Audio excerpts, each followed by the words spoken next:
Hi guys, to remove the piston cooling jet control valve for the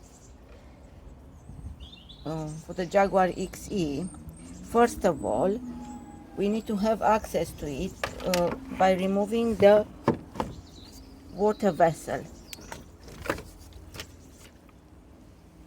and then there are 4 bolts that needs to be taken off from the water thermostat,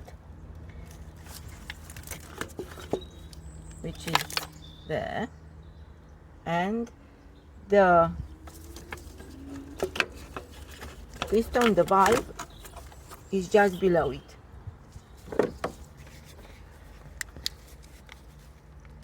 There.